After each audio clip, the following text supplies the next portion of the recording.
Salut les gars, donc là le zip il roule, il n'y a plus de problème en fait. Je vais vous expliquer le problème, c'est que mon réservoir il n'était pas assez plein. Ce qui fait qu'en fait dans le filtre il gobait de l'essence mais il gobait de l'air. Donc en soi il n'y avait pas énormément d'essence, la durite elle n'était pas complètement remplie d'essence. C'était ça le problème, j'ai mis le plein et il me le fait plus. Donc là j'ai monté la face avant toute neuve. Bon le problème c'est que j'ai le haut de la coupelle qui fuit, ce qui fait que ça m'a fait des petites coulures dégueulasses. Les clignotants vont arriver après, le garde-boue, tout ça, ça va arriver après. J'ai déjà mis le cap compteur, le frein, etc. Je le trouve plutôt propre pour l'instant. Le moteur tourne en rodage. Tu vois, il prend 60-65 grand max, ce qui est largement suffisant pour moi, mon utilisation personnelle. Faire des livraisons, me promener, aller à la salle, etc. Mais du coup, le réglage carbu fait au moins, je dirais, à 80%. Il tire le ralenti, l'accélère tranquille. Un peu riche, gicleur de 75. J'aimerais mettre un 70 pour être bien, mais je préfère être léger.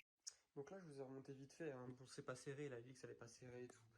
Mais voilà ce que donne la Helix. Hein. Je peux la monter un peu parce que voilà, faut la serrer. Mais voilà ce que donne la Helix par rapport à la SP.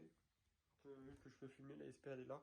Ça se voit que c'est pas du tout une fourche qui est faite pour le zip. Que ce soit au niveau de la taille ou quoi, genre elle est légèrement plus gros, je trouve, que la SP. Beaucoup plus gros, c'est tout. Mais en soi, ça passe pour une fourche pas trop chère, qui est pas trop difficile. Franchement, je trouve que ça passe vraiment crème, ça va, ça va. Donc là, voilà la fourche, je viens juste de la démonter, donc de toute la direction. Donc on peut voir la gueule de la direction. Ouais, ça va, ça a l'air d'aller, elle a l'air pas trop abîmée. Il faudra quand même que je remette de la petite graisse. Donc voilà ce qu'il y avait au niveau de la fourche. Bon, il manque toutes les billes, il est cassé. Ça, c'est ce qu'il y a juste au-dessus, il manque quelques billes. Mais en soi, il est bon, mais je vais racheter. De toute façon, je vais racheter ces trucs-là, je vais les racheter en neuf avec ça et ça, pour toute la direction.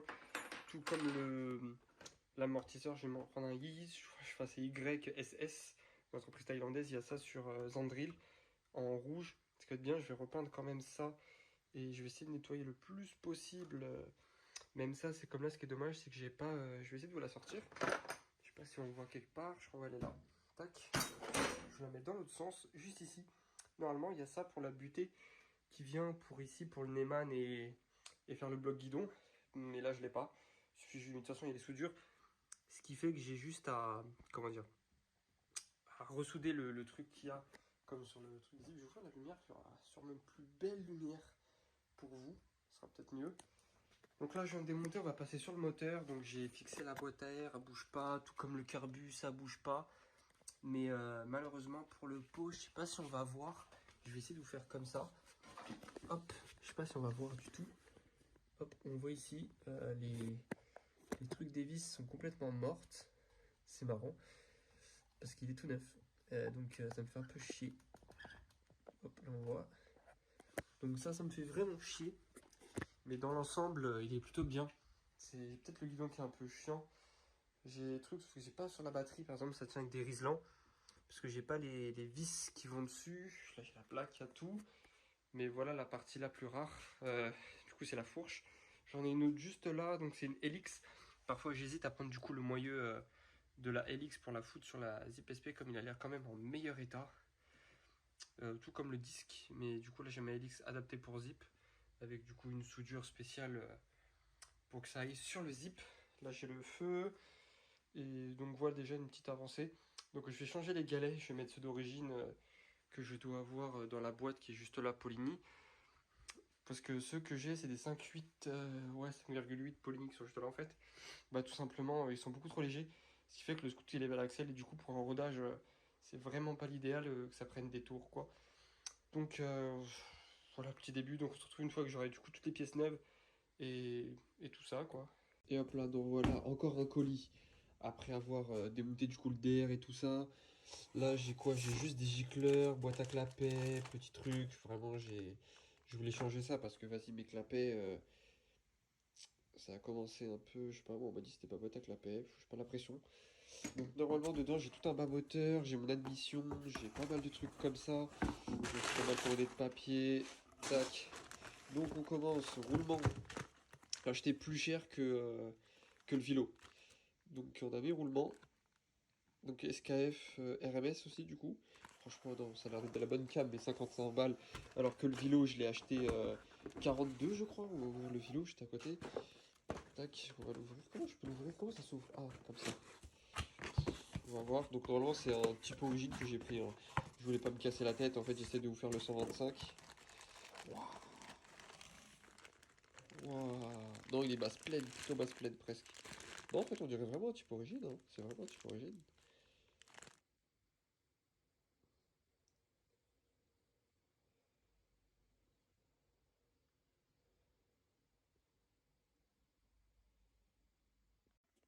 Donc là, voilà, je vous tourne. On passe au suivant. Donc, ça, normalement, c'est l'axe qui va sur le guidon vers la fourche. Je l'ai pris parce que, vas-y, il fallait que je fasse 100 balles pour avoir la livraison gratuite.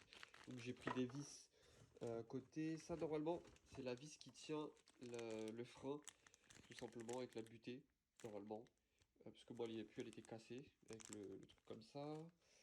Là, j'ai une pipe d'admission, du coup, parce que celle que j'ai, elle est craquelée et elle est collée. Donc, ça fait plaisir. Du neuf avec des clapets neufs. Ça, c'est des vis de quoi, ça? Ça, c'est les vis qui tiennent le truc en plastique, le cache-cylindre en plastique. Et ça c'est les rondelles qui vont avec, je crois. Des rondelles. Je crois que ça, c'est des rondelles de je sais plus quoi, ça. Je sais pas si c'est marqué. Non, faudrait que je regarde sur la facture pourquoi j'ai des rondelles comme ça. Ou je crois que c'est des rondelles de peau, j'en sais rien. Je crois que c'est pour caler le pot. Et oui, du coup, j'ai deux vis de peau. Du coup, j'ai pris des vis de peau parce que moi, c'est des vis Laura Merlin. Comme ça, voilà, j'ai des vraies vis de peau, ça fait plaisir. Donc, normalement, c'est tout ce que j'ai acheté ça sur EasyPart. Salut à tous, donc la petite vidéo sur unboxing. Donc, ça, c'est le premier de. J'en ai deux en fait qui arrivent. Donc, j'ai des petites pièces qui arrivent, telles que toute la direction, parce que du coup, la direction sur le Jeep SP, bah, par exemple, il me manquait des billes sur ceux-là et celle-là, je l'ai même pas. Et comme ça aussi, il me fallait le filetage de ceux-là. Donc en soi, comme ça, on repart sur des choses plutôt neuves, donc techniques, plutôt bien. Là, on a un cylindre que je vous montrerai après, du coup. Tac, parce que moi, mes vis étaient pétées. Là, on a quoi?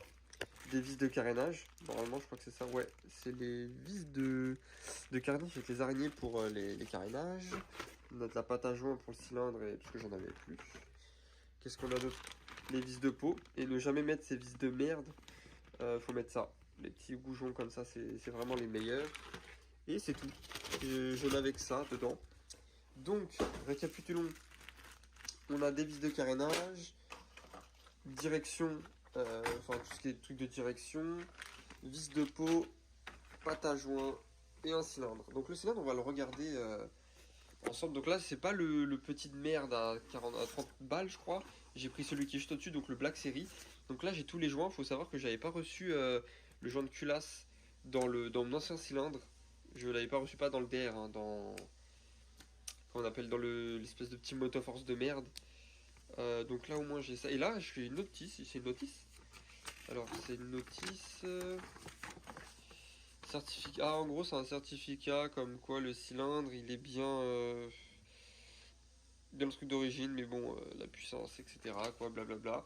Alors qu'en fait, normalement, je crois qu'il est légèrement plus puissant, ou alors la même chose, une même équivalence. Donc, hop, il n'y a plus rien. Donc le voilà, donc c'est le Black Trophy. Le Black Trophy, waouh! Donc c'est la version Black en fait, c'est le Black Series de celui-là. Donc là, je vais regarder tout simplement le, le déballer. Voilà, donc ils sont légèrement pré-lubrifiés, légèrement dedans. On peut voir, il y a quelques petites traces d'huile. Ils ont pas l'air. Déjà, je vois que le piston il descend plutôt facilement. Je vois qu'il a l'air propre, plutôt propre. Pas de. J'ai pas de traces ou quoi que ce soit. Il faudra peut-être ébavurer encore un peu par contre au niveau d'ici. Je sais pas si on voit là, mais voilà. Quand même un peu ébavuré, je pense. Et ouais, ça, c'est vraiment des cylindres pas ouf. Enfin, c'est les premiers prix, quoi. C'est quand t'as pas assez d'argent comme moi pour avoir l'origine, du coup. Bah, tout simplement, tu prends ça. Donc, comment savoir si vous n'avez pas la flèche, par exemple, s'il est d'occasion ou quoi. Côté échappement, côté truc, si vous n'avez pas le côté admission avec des trous. En fait, le côté admission, c'est là où vous avez les deux petits tétons des segments. C'est le côté admission. Donc, en gros, ils sont comme ça, comme la flèche échappement. Il n'y a rien du tout sur le côté échappement. Donc là j'ai les petits clips, ils sont juste là. Donc là je vais me retrouver sur le scooter, je vais tout démonter, je vais remonter le cylindre propre et tout, sans vidéo, je vais faire les choses propres. Et on se reprend une fois que j'ai tout monté. Donc là on se retrouve avec mon vélo, les deux roulements SKF que je vais mettre au congèle pour que ce soit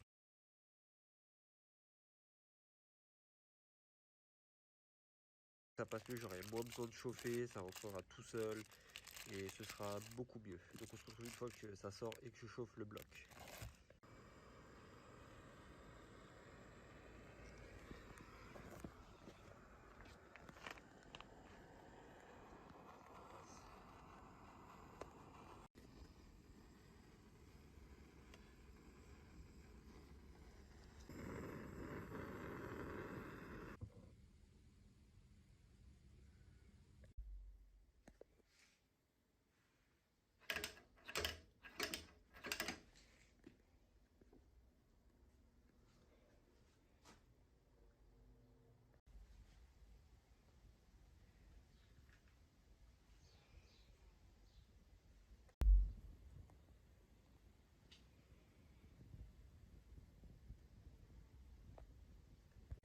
Donc voilà, je viens de dévisser le DR, on va soulever.